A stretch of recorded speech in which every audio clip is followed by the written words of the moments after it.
लेकिन इस वक्त की सबसे बड़ी खबर यह है कि नीट पेपर लीक और छात्रों पर हुए लाठीचार्ज के खिलाफ राहुल गांधी ने विपक्ष के नेताओं के साथ आज शाम को गांधी स्मृति भवन तक मार्च निकाला और ये कहा कि जब इस देश के छात्र सड़कों पर हैं तब वो अपने घरों में बैठकर इसे सिर्फ देख नहीं सकते।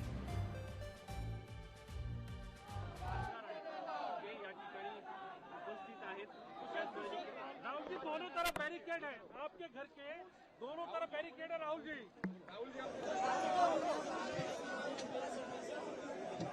हेलो,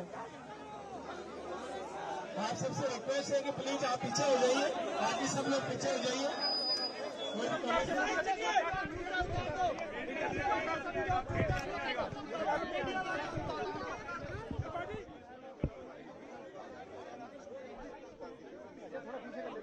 जूते उतार लो भैया, जूते उतार लो।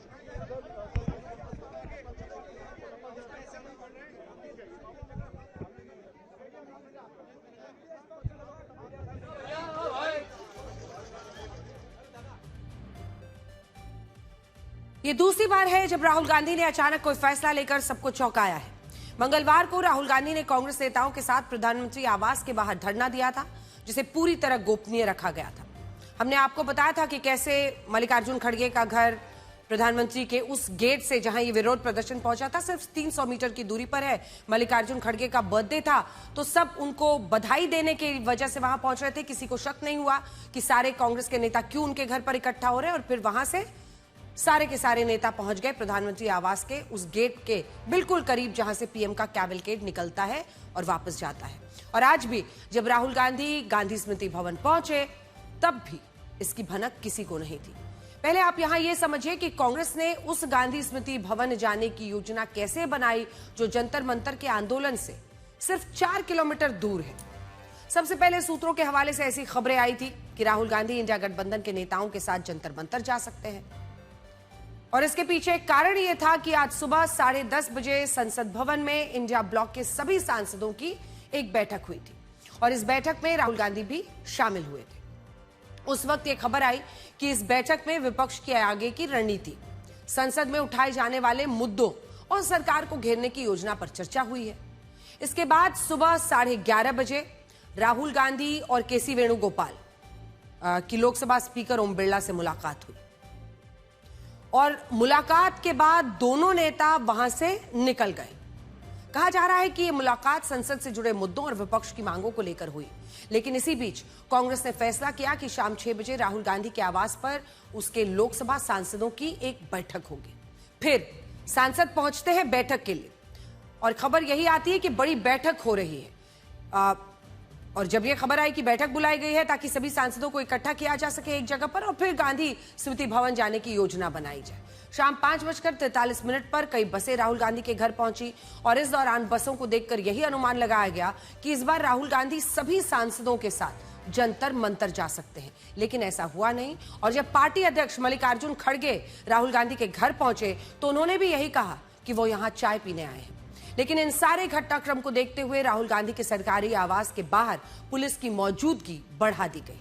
आज शाम 6:37 पर रैपिड एक्शन फोर्स के जवानों को लेकर वहां एक बस पहुंची।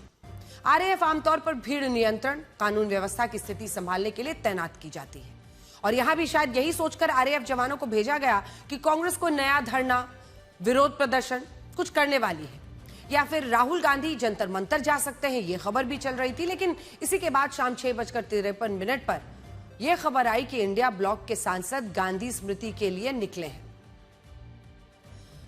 वो वहां उन छात्रों को याद करेंगे जिन्होंने पेपर लीक के बाद अपनी जान दे दी।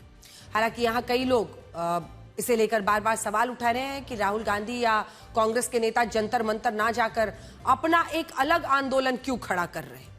कई लोग तो यहां तक आरोप लगा रहे हैं, खासतौर पर भारतीय जनता पार्टी के नेता, कि अब दोनों के बीच में कंपटीशन चल पड़ा है। देखिए, ये बात सोनम वांगचुक की पत्नी गीतांजलि आंगमो ने भी कल हमारे साथ इंटरव्यू में कही थी कि कांग्रेस के नेता जंतर मंतर से दूरी क्यों बना रहे हैं। सुनिए।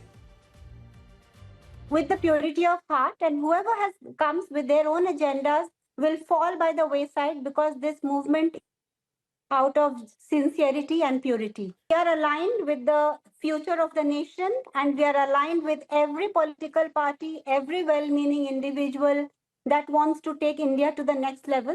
And as was evident from the protest outside PM's house yesterday, that everybody knows that it lacked sincerity. You know, it would have been more sincere if it had been done by joining hands at Jantar Mantar. So the public cannot be fooled.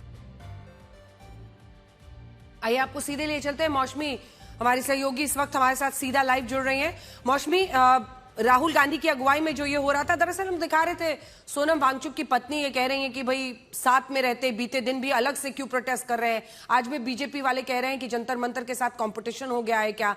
लेकिन क्या स्थिति है इस वक्त? Congress party के नेता कहां हैं और क्या वहां पर गांधी स्मृति से निकल चुके हैं?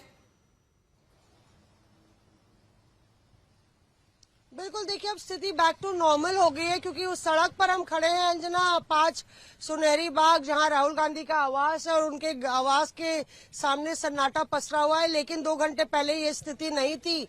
2 बसें खड़ी हुई थी जिन्होंने चक्का जाम कर दिया था। उसके पीछे एक ऐसी बस थी जिसमें राहुल गांधी समेत करीबन 50-100 सांसद सवार थे, तमाम विपक्ष के सांसद सवार थे। और गांधी स्मृति यानी कि यहाँ से 30 जनवरी मार्ग जो है ज्यादा दूर का फासला नहीं है, महज 5 मिनट का रास्ता है, लेकिन वो फासला कवर करने में आधे घंटे का वक्त बीत गया। और रास्ता गुजरा किरण रिजिजू साहब, जो कि संसदीय मंत्री हैं, और केंद्रीय मंत्री और गृह मंत्री अमित शाह के घर से होते हुए। तो काफी पुलिस के पसीने जरूर छूट गए। 2-3 बैरिकेड जो है उनको धक्का लगा, और उनको हटाते हुए पुलिस ने परमिशन नहीं दी थी, लेकिन उन बैरिकेड को लगभग नीचे गिराते हुए फिर वो बस आगे बढ़ी और गांधी स्मृति पे श्रद्धांजलि दी राहुल गांधी और तमाम विपक्ष के सांसदों ने। धन्यवाद आपका मौसमी इस तमाम जानकारी के लिए। अब हम ये समझेंगे कि क्या आज जंतर मंतर पर कुछ बड़ा होने वाला है और आखिर ये चर्चा क्यों चल पड़ी है। देखिए, न्यू दिल्ली ट्रेडर्स एसोसिएशन ने एक एडवाइजरी जारी की जिसमें यह कहा गया कि आज यानी 23 जुलाई को कनॉट प्लेस की सभी दुकानों, दफ्तरों और जितने भी होटल्स हैं, जो रेस्टोरेंट्स वहां पर हैं, वो शाम 6:30 बजे तक बंद कर दिए जाए। ये appeal new Delhi municipal council NDMC के चेयरमैन और वाइस चेयरमैन की सलाह पर की गई। लेकिन इस पर कुछ विपक्षी नेताओं ने कहते हुए सवाल उठा दिए हैं कि अपील सिर्फ आज के लिए ही क्यों की गई और क्या आज जंतर मंतर से प्रदर्शनकारियों को हटाने के लिए सरकार कोई बड़ा कदम उठाने वाली है। ये सारे दावे सोशल मीडिया पर तेजी से चलने लगे कि कुछ साजिश हो रही है। कुछ विपक्षी नेताओं ने ऐसा होने की आशंका जताई और बात बढ़ती चली गई। लेकिन हम आपको बताना चाहते हैं कि आज रात, अब देख रहे हैं आप, लगभग 9:05 हो रहे हैं, जंतर मंतर पर कॉकरोच जनता पार्टी का विरोध प्रदर्शन पूरी तरह सामान्य बना हुआ है। कनॉट प्लेस में हिंसा उपद्रव की कोई घटना नहीं है। इसके अलावा दिल्ली पुलिस ने भी ऐसी कोई सूचना नहीं दी है और प्रदर्शनकारियों से शांति बनाए रखने की अपील की है। हालांकि अगर आगे इस तरह की कोई घटना होती है या जंतर मंतर पर कोई नया एक्शन होता है या नई हलचल दिखती है तो हम उसके बारे में आपको सीधा लाइव जरूर आज तक पर दिखाएंगे। लेकिन मौजूदा अपडेट यह है कि जिस तरह की आशंकाएं जंतर मंतर के प्रदर्शन को लेकर जा रही थी कि आज शाम कुछ बड़ा होने वाला है, वैसा अभी तक नहीं हुआ है। यहां हम आपको यह भी बताना चाहते हैं कि न्यू दिल्ली ट्रेडर्स एसोसिएशन ने यह एडवाइजरी कनॉट प्लेस में मौजूद दफ्तरों, दुकानों, रेस्टोरेंट्स को लेकर जारी की। और ऐसा इसलिए भी हो सकता है क्योंकि पिछले 3 दिनों से लगातार कनॉट प्लेस में हिंसा, उपद्रव, कई घटनाएं हुई हैं और दिल्ली पुलिस का ऐसा दावा है कि इन सभी घटनाओं में कई दुकानों पर पथराव हुआ है। यानी ऐसा संभव है कि हिंसा को देखते हुए कनॉट प्लेस में इन दुकानों, दफ्तरों को आज शाम 6:30 बजे तक बंद कर देने के लिए कहा गया और इस बात को आप इन तस्वीरों से भी समझ सकते हैं। दिल्ली पुलिस का दावा है कि कल रात करीब 8:15 पर उसे यह खबर मिली कि कनॉट प्लेस के आउटर सर्कल पर इकट्ठा हुई भीड़ हंगामा कर रही है। इनमें भी हमने आपको दिखाया था कल क्या हुआ था। सबसे ज्यादा तनाव कनॉट प्लेस के पार्क होटल के बाहर हो रहा था। प्रदर्शनकारी पुलिस के जवानों पर पानी की बॉटल्स शुरू में फेंक रहे थे। पुलिस का ऐसा दावा है कि जब उसने इन लोगों को समझाने की कोशिश की तो भीड़ में शामिल कुछ लोगों ने पत्थरबाजी शुरू की। इस पथराव के बाद भी पुलिस की तरफ से यह अनाउंसमेंट कराई गई कि लोग वहां से चले जाएं, पथराव को बंद कर दें। लेकिन आरोप है कि इसके बाद कुछ लोगों ने पुलिसकर्मियों पर हमला कर दिया और उन्हें मारपीट के बाद नीचे गिरा दिया। इस घटना के जिन वीडियो की पुष्टि हो चुकी है उनमें पुलिसकर्मियों पर हमला करने ज्यादातर लोगों ने अपने चेहरों को कपड़े से छिपाया हुआ था। इससे यह सवाल पैदा होता है कि क्या ये लोग प्रदर्शनकारियों की आड़ लेकर पुलिस वालों पर हमला कर रहे हैं, शांति को भंग करने की कोशिश की जा रही है। ऐसा हम इसलिए भी कह रहे हैं क्योंकि जिन लोगों ने पुलिस पर हमला किया उनके चेहरों पर कपड़ा था। लेकिन जब यह हमला हो गया तब इसी दौरान कई युवा इन्हीं घायल पुलिसकर्मियों की मदद करते हुए नजर आए और इन युवाओं के जो मदद कर रहे थे उनके चेहरों पर कोई मास्क या कपड़ा नहीं था। इससे यह आशंका हो जाती है, बढ़ जाती है कि प्रदर्शनकारियों की आड़ लेकर कुछ लोग हिंसा और उपद्रव का माहौल बनाना चाहते हैं। और जब आप भी कनॉट प्लेस से आई 22 जुलाई की इन तस्वीरों को देखेंगे तो आपको समझ आएगा कि दिल्ली में इस वक्त दो चीजें हो रही हैं। एक तरफ जंतर मंतर पर कॉकरोच जनता पार्टी का विरोध प्रदर्शन चल रहा है, जहां बड़ी संख्या में युवा मौजूद हैं, जहां हालात बिल्कुल सामान्य हैं। लेकिन इसी जंतर मंतर से कुछ दूर कनॉट प्लेस में कुछ लोग मुंह पर कपड़ा बांधकर पहुंचते हैं। इसमें भी इन लोगों द्वारा पुलिस पर हमले किए जा रहे हैं, जिससे यह सवाल उठता है कि ये लोग आखिर है कौन। देखिए,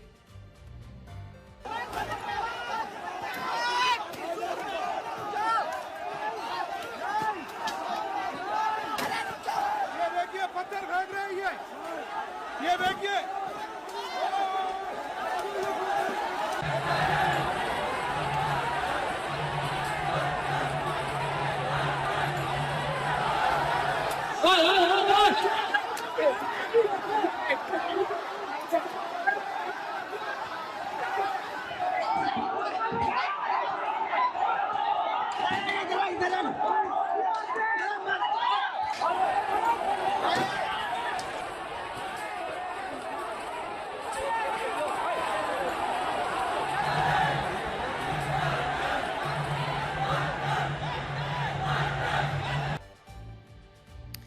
कल रात जब कनॉट प्लेस में पुलिस पर यह हमला हुआ तब कॉकरोच जनता पार्टी के संस्थापक अभिजीत दीपके ने भी जंतर मंतर के मंच से यह कहा कि इस हिंसा का छात्रों के आंदोलन से कोई संबंध नहीं है और यह आंदोलन शांति और अहिंसा से चलेगा। देखिए, कॉकरोच जनता पार्टी दावा कर रही है कि बाकी दिनों के मुकाबले आज जंतर मंतर पर प्रदर्शनकारियों की भीड़ सबसे ज्यादा है। दिल्ली पुलिस ने भी बाकी दिनों के मुकाबले आज नई दिल्ली के लगभग सभी इलाकों में अपनी सुरक्षा को बढ़ाया है। और इससे भी बड़ी बात यह है कि आज लगातार दूसरे दिन दिल्ली मेट्रो रेल कॉरपोरेशन ने अपने 17 मेट्रो स्टेशंस को बंद रखा। ये वही मेट्रो स्टेशन है जो कल शाम को दिल्ली मेट्रो ने खोल दिए थे, लेकिन आज सुबह 7 बजे ये जानकारी दी गई कि इन मेट्रो स्टेशंस के सभी गेट फिर से बंद कर दिए गए हैं और ऐसा सुरक्षा कारणों से किया गया है। इनमें सुप्रीम कोर्ट का मेट्रो स्टेशन भी शामिल है, जिसे लेकर सुप्रीम कोर्ट बार एसोसिएशन ने विरोध जताया था। और इस विरोध पर मुख्य न्यायाधीश जस्टिस सूर्यकांत ने कहा था कि अगर दोपहर तक सुप्रीम कोर्ट स्टेशन नहीं खोला गया तो इस मामले में दखल देंगे। लेकिन इसके बाद क्या हुआ उसका कोई अपडेट अभी आया नहीं है। लेकिन कुछ लोग इसे भी मुद्दा बनाकर ये पूछ रहे हैं कि अगर मेट्रो स्टेशन, दुकानों और दफ्तर बंद कराए गए हैं तो इसके पीछे वजह क्या है और क्या आज रात कुछ होने वाला है। हालांकि हम आपको यहां फिर से स्पष्ट करना चाहते हैं कि ये सभी अभी तक जितनी भी बातें हैं ये सब सिर्फ आशंकाएं हैं और अब भी जब हम आपको ये खबर बता रहे हैं तब तक जंतर मंतर पर हालात सामान्य हैं। कहीं कोई पुलिस का एक्शन अभी तक नहीं हुआ है। कोई खबर आती है आज तक लाइव आपको बताएगा। आगे ऐसा कुछ होता है तो हम सीधा आपको वहीं लिए चलेंगे और वहीं की तस्वीरें दिखाएंगे।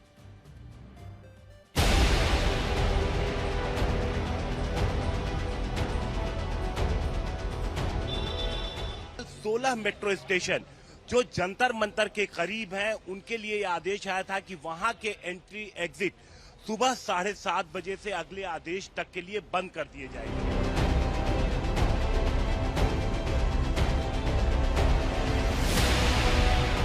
बैरिकेडिंग लगाई जा रही है और जो भी मेट्रो स्टेशन के भीतर है वो इस एग्जिट से बाहर नहीं आ सकते। ये मंडी हाउस का मेट्रो स्टेशन है, शटर डाउन है। ये वो समय है जब बड़ी तादाद में दिल्ली वाले अलग अलग जगह दफ्तरों को जाते हैं।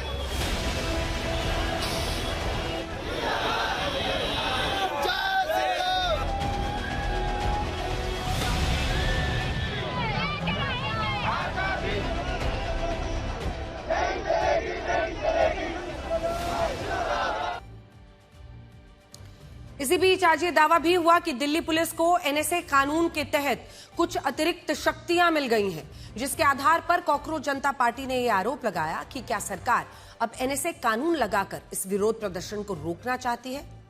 यह आरोप इसलिए लगा क्योंकि नेशनल सिक्योरिटी एक्ट एक सख्त कानून माना जाता है, जिसके तहत सरकार किसी भी व्यक्ति को यह कहते हुए हिरासत में ले सकती है कि अगर उसे बाहर छोड़ा गया तो वो कानून व्यवस्था या सुरक्षा के लिए एक बड़ा खतरा बन सकता है। अब तक एनएसए उन्हीं लोगों पर लगा है जिन्हें देश की सुरक्षा के लिए खतरा माना गया, लेकिन यहां आरोप लगा कि जंतर मंतर के विरोध प्रदर्शन के बीच दिल्ली पुलिस को एनएसए कानून के तहत कुछ अतिरिक्त शक्तियां मिल गई हैं। लेकिन दिल्ली पुलिस ने इन आरोपों को फेक न्यूज बताया है। पुलिस का कहना है कि एनएसए की शक्तियां इस विरोध प्रदर्शन को देखते हुए नहीं बढ़ाई गई हैं। ये एक सामान्य प्रक्रिया है जो हर 3 महीने में होती है, यानी हर 3 महीने में एनएसए कानून की शक्तियां दिल्ली पुलिस के लिए रिन्यू की जाती हैं और इस बार भी वही हुआ है, जिसका इस आंदोलन या इसमें जो प्रदर्शनकारी शामिल हैं उनसे कोई संबंध नहीं है। हालांकि ये दिल्ली पुलिस का दावा है कि जिस पर प्रदर्शनकारी विश्वास नहीं कर रहे हैं, और अब भी यही आरोप लगाया जा रहा है कि पुलिस प्रदर्शनकारियों को जंतर मंतर से हटाना चाहती है। यहां इन तस्वीरों को भी देखना जरूरी है जो आज दोपहर 12:30 बजे जंतर मंतर से आई थी। आरोप है कि उस वक्त जंतर मंतर पर आए निहंग सिखों और प्रदर्शनकारियों के बीच झड़प हुई। झड़प का कारण अब तक स्पष्ट नहीं हुआ है, लेकिन दावा है कि कुछ प्रदर्शनकारी पुलिस द्वारा लगाए गए बैरिकेड से आगे बढ़कर नारेबाजी कर रहे थे, लेकिन जब निहंग सिखों ने इसका विरोध किया तो वहां ये झड़प शुरू हो गई। और आप भी इन तस्वीरों को देखिए।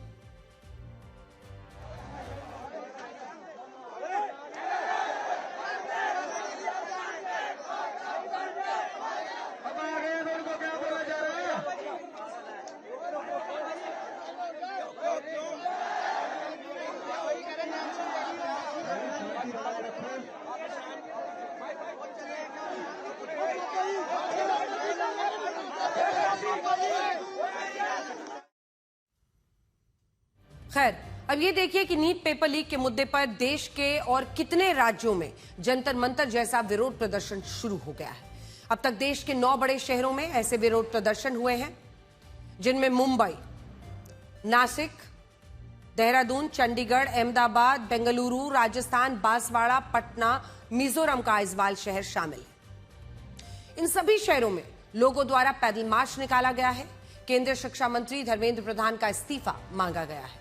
इनमें भी मुंबई में हुए विरोध प्रदर्शनों के खिलाफ अब तक पुलिस कुल 13 एफआईआर दर्ज कर चुकी है और ये दिल्ली पुलिस द्वारा दर्ज की कुल एफआईआर से भी ज्यादा है।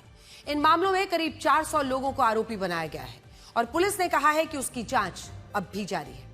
जिन विरोध प्रदर्शनों को लेकर यह एफआईआर दर्ज हुई वो मुंबई के शिवाजी पार्क, चैत्य भूमि, चेंबूर, शिवसेना भवन के बाहर हुए थे, जिनमें कई अभिनेता और कलाकार भी शामिल हुए। लेकिन मुंबई पुलिस का कहना है कि इन जगहों पर विरोध प्रदर्शन के लिए कोई आधिकारिक अनुमति नहीं ली गई थी। यहां इस तस्वीर की भी काफी चर्चा हो रही है, जिसमें एक महिला प्रदर्शनकारी ने पुलिस की वैन को रोकने की कोशिश की। इसके अलावा मुंबई में ही विरोध प्रदर्शन के दौरान हिरासत में लिए गए कुछ युवाओं ने एक वीडियो जारी करके यह आरोप लगाया कि एक पुलिसकर्मी ने उन्हें अपने घर जाने के लिए कहा और ये धमकी भी दी कि अगर वो इस प्रदर्शन में फिर से शामिल होने के लिए आए तो उन्हें ड्रग्स केस में फंसा दिया जाएगा। देखिए, जिस पुलिसकर्मी ने छात्रों को यह धमकी दी थी उसे बर्खास्त कर दिया गया है और इस मामले में जांच कराने की बात भी कह दी गई है। दूसरी तरफ बिहार के पटना से भी ऐसी तस्वीरें आई हैं जिन पर पेपर लीक का मुद्दा उठाने वाले लोग चिंता जता रहे हैं। पटना में आज जब बड़ी संख्या में लोग सड़कों पर विरोध प्रदर्शन करने उतरे तो उन्होंने पुलिस से यह पूछा कि क्या उसके पास आंसू गैस यानी टीयर गैस नहीं है। ऐसा इसलिए पूछा गया ताकि ये लोग भी दिल्ली जैसी पुलिसिया कार्रवाई पटना में दिखा सके और उसके वीडियोस बने। इस घटना पर नीट पेपर लीक का मुद्दा उठाने वाले कई लोग चिंता जता रहे हैं और ये कह रहे हैं कि ये विरोध प्रदर्शन इंस्टाग्राम पर रील बनाने के लिए नहीं हो रहे हैं। लोगों को इसकी गंभीरता समझनी चाहिए। ये हमारे बच्चों की, उनकी मेहनत, उनके भविष्य से जुड़ा हुआ मुद्दा है। देखिए, ऐसा टीयर गैस की व्यवस्था नहीं है, कुछ व्यवस्था आप लोग नहीं कर रहे। वाटर कैनन का ठंडा पानी उनी भी नहीं व्यवस्था है।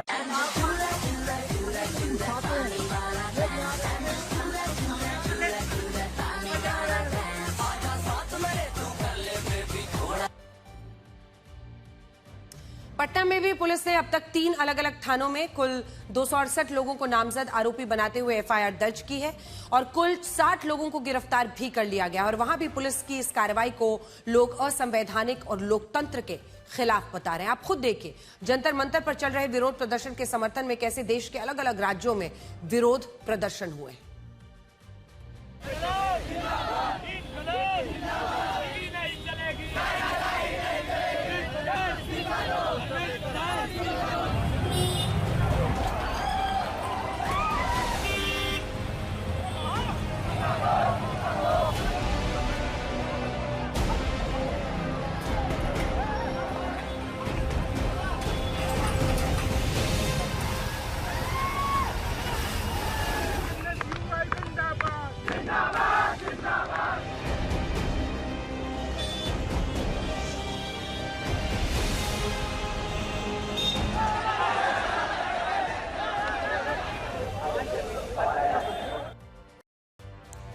सामाजिक कार्यकर्ता अन्ना हजारे भी इस आंदोलन के समर्थन में आ गए हैं और आज सुबह 11 से 1 बजे तक अहिल्यानगर के गांधी स्टैचू के सामने मौन आंदोलन के लिए बैठे। इसके बाद वो अपने गांव रालेगांव सिद्धि के लिए रवाना हो गए।